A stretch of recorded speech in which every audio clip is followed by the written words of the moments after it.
ماں تیرا بیٹا نہیں ہے فرش پہ، تاج پوشی ہو رہی ہے عرش پہ، چھو کے نقشے پا حضور پاک کا، زخم پھولوں سے ہوئے اس خاک کے۔ ماں تیرا بیٹا لڑا یوں آن میں، ہو سپاہی علی جیسے میدان میں۔ ماں تیری پاکیزگی کی قسم، وہ ایک شیر تھا، اور باطل جس کے آگے ڈھیر تھا۔ غسل پھر خون سے کیا اس نے ماں، جاں بلب وہ شیر سا بیٹا تھا ماں۔ سچ کا تھا مہتاب باطل موم کا، ماں تیرا بیٹا ہے بیٹا قوم کا۔ ماں تیرا بیٹا ہے بیٹا قوم کا۔ دوستو، یہ بات بہت ہی کم دیکھنے میں آتی ہے کہ دشمن کی فوج اپنے کسی مخالف فوجی کی بہادری کی داد دے اور کہے کہ فلاں فوجی کی بہادری کی قدر کی جانی چاہیے۔ دوستو، 1999 کی پاک بھارت کارگل جنگ ایسا ہی واقعہ ہے جس پر بے شمار کتابیں اور مضامین لکھے جا چکے ہیں۔ اس جنگ کے دوران ایسا ہی ایک واقعہ رونما ہوا جس میں ٹائیگر ہل کے محاذ پر پاک فوج کے کپتان کرنل شیر خان اتنی بہادری اور جرأت کے ساتھ لڑے کہ بھارتی فوج بھی ان کی بہادری، دلیری اور جرأت کا اعتراف کرنے پر مجبور ہو گئی۔ اس لڑائی میں انڈیا کی طرف سے کمانڈ سنبھالنے والے بریگیڈیئر ایم ایس باجوہ کہتے ہیں، جب جنگ ختم ہوئی تو میں اس فوجی کی دلیری کا قائل ہو چکا تھا۔ وہ کہتے ہیں کہ میں نے 1971 کی جنگ بھی لڑی ہے، لیکن میں نے کبھی کسی پاکستانی افسر کو اتنی دلیری کے ساتھ قیادت کرتے نہیں دیکھا۔ وہ کہتے ہیں کہ باقی سارے پاکستانی فوجی کرتے پاجامے میں تھے اور وہ تنہا ٹریک سوٹ میں تھا۔ واضح رہے کہ کارگل جنگ ہمارے سپاہیوں نے کشمیری مجاہدین کے نام پر لڑی تھی، اس لیے اگلے محاذ پر وردیوں کے بغیر ہمارے فوجی موجود تھے جو کہ مجاہدین کا روپ دھارے ہوئے تھے، لیکن ظاہر ہے دشمن اتنا بھی بے وقوف نہیں تھا۔ اسے اندازہ تھا کہ اس کا سامنا ایک تربیت یافتہ فوج سے ہے۔ سن 2019 میں کارگل پر شائع ہونے والی کتاب Kargil Untold Stories from the War کی انڈین مصنفہ رچنا راوت کا کہنا ہے کہ پاکستانیوں نے ٹائیگر ہل پر 5 مقامات پر اپنی چوکیاں قائم کر لی تھیں۔ پہلے 8 سکھ ریجمنٹ کو ان پر قبضہ کرنے کا ٹاسک دیا گیا، لیکن وہ یہ نہ کر پائے۔ بعد میں جب 18 گرینیڈیئرز کو بھی ان کے ساتھ لگایا گیا تو وہ کسی طرح اس پوزیشن پر قبضہ کرنے میں کامیاب ہوئے، لیکن کیپٹن شیر نے ایک جوابی حملہ کیا اور پہلی بار ناکام ہونے کے بعد اپنے فوجیوں کو دوبارہ تیار کر کے حملہ کیا۔ جو یہ جنگ دیکھ رہے تھے وہ کہہ رہے تھے کہ یہ ایک خودکش حملہ تھا۔ وہ جانتے تھے کہ یہ مشن کامیاب نہیں ہوگا کیونکہ بھارتی فوجیوں کی تعداد کہیں زیادہ تھی۔ انڈین بریگیڈیئر باجوہ کہتے ہیں کہ کیپٹن شیر خان بہت بہادری سے لڑے۔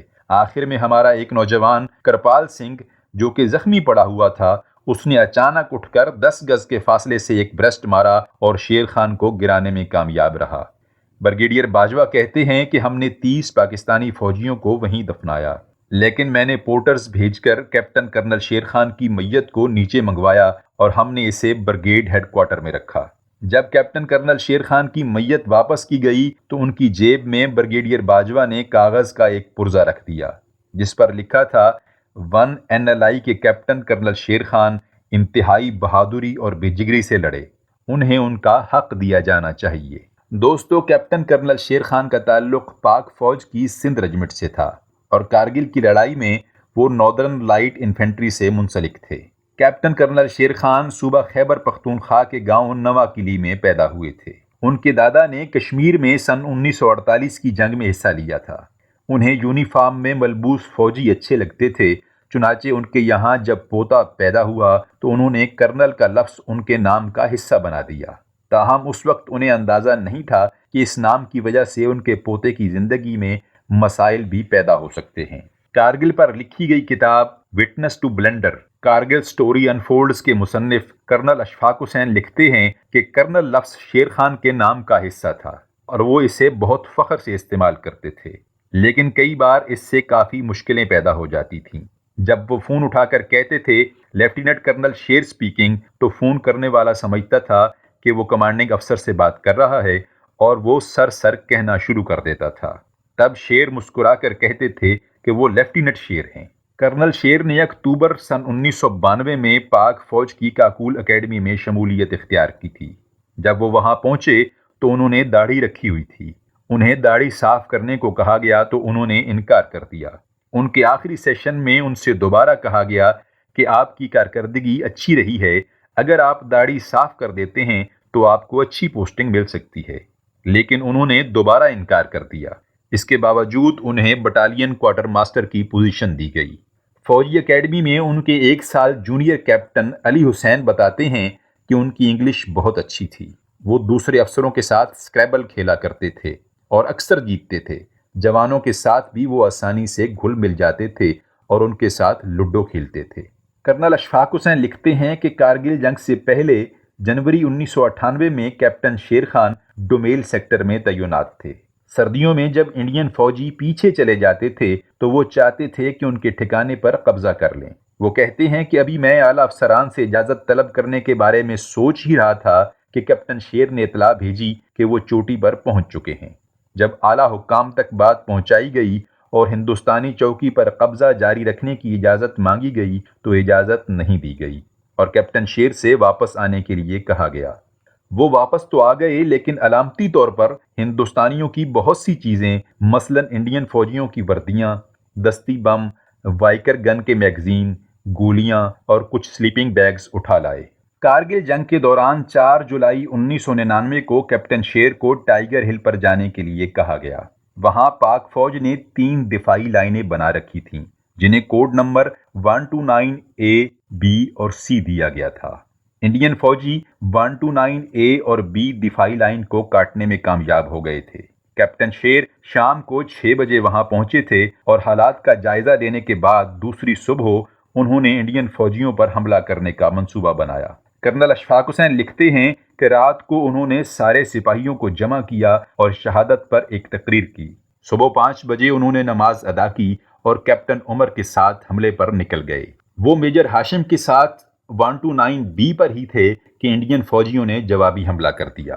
خطرناک صورتحال سے بچنے کے لیے میجر ہاشم نے اپنے توپ خانے سے اپنی پوزیشن پر ہی گولہ باری کے لیے کہا۔ جب دشمن کے فوجی بہت قریب آ جاتے ہیں تو فوجی ان سے بچنے کے لیے اس قسم کا مطالبہ کرتے ہیں۔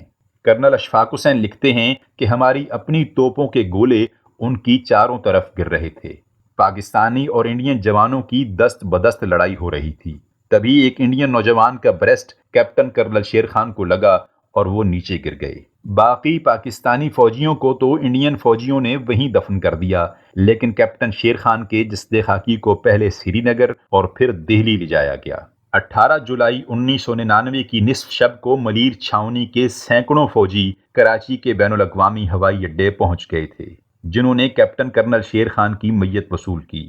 ان کے 2 بھائی اپنے آبائی گاؤں سے وہاں آئے تھے۔ صبح 5:01 پر طیارے نے رن وے کو چھوا۔ طیارے کے پچھلے حصے سے 2 تابوت اتارے گئے، ایک میں کیپٹن شیر خان کا جسد خاکی تھا اور دوسرے تابوت میں رکھی لاش کی شناخت نہیں ہو سکی تھی۔ ان تابوتوں کو ایمبولینس میں رکھا گیا اور اس جگہ لے جایا گیا جہاں ہزاروں فوجی اور عام شہری موجود تھے۔ بلوچ ریجمنٹ کے جوانوں نے ایمبولینس سے تابوت اتار کر عوام کے سامنے رکھا، جہاں خطیب نے نماز جنازہ پڑھائی۔ نماز کے بعد اس تابوت کو پاک فضائیہ کے طیارے پر دوبارہ رکھا گیا۔ یہ طیارہ کراچی سے اسلام آباد پہنچا، جہاں ایک بار پھر نماز جنازہ ادا کی گئی۔ اس موقع پر اس وقت کے صدر پاکستان رفیق تارڑ بھی موجود تھے۔ اس کے بعد کیپٹن شیر کی لاش ان کے آبائی گاؤں لے جائی گئی، جہاں ہزاروں افراد نے پاک فوج کے اس بہادر فوجی کو الوداع کہا۔ ان کے اس گاؤں کا نام اب ان کے نام پر رکھ دیا گیا ہے اور 27 سندھ ریجمنٹ کا نام بھی اب شیر حیدری ریجمنٹ رکھ دیا گیا ہے۔ کیپٹن شیر خان کو شہادت کے بعد پاک فوج کے سب سے بڑے اعزاز نشان حیدر سے نوازا گیا۔ بعد میں ان کے بڑے بھائی اجمل شیر نے ایک بیان میں کہا کہ اللہ کا شکر ہے کہ ہمارا دشمن بھی کوئی بزدل دشمن نہیں ہے۔ اگر لوگ کہیں گے کہ انڈیا بزدل ہے تو میں کہوں گا نہیں، کیونکہ جو دشمن کی بہادری کا اعتراف کرتا ہے وہ بزدل نہیں ہوتا۔ دیکھ ماں، تیرا بیٹا بچپن کی طرح کھیل کر گھر لوٹا ہے۔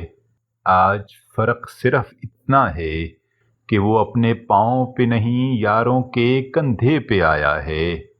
باقی تو سب وہی ہے، وہی چپ چاپ خاموش سی آنکھیں، وہی نڈر بے باک پیشانی، وہی جسم پہ چھوٹی چھوٹی چوٹیں، وہی خاک آلود کپڑے، مگر ماں آج تو میرے خاک آلود کپڑے بدل نہیں پائے گی، آج مٹی کے ساتھ شہید کا لہو بھی ہے، اور ماں تجھے تو پتہ ہے پرچم میں لپیٹے ہوئے شہید کو کوئی کپڑے بھی بدلنے نہیں دیتا۔ دیکھ ماں تیرا بیٹا آیا ہے، دیکھ ماں تیرا بیٹا بچپن کی طرح کھیل کر گھر لوٹا ہے۔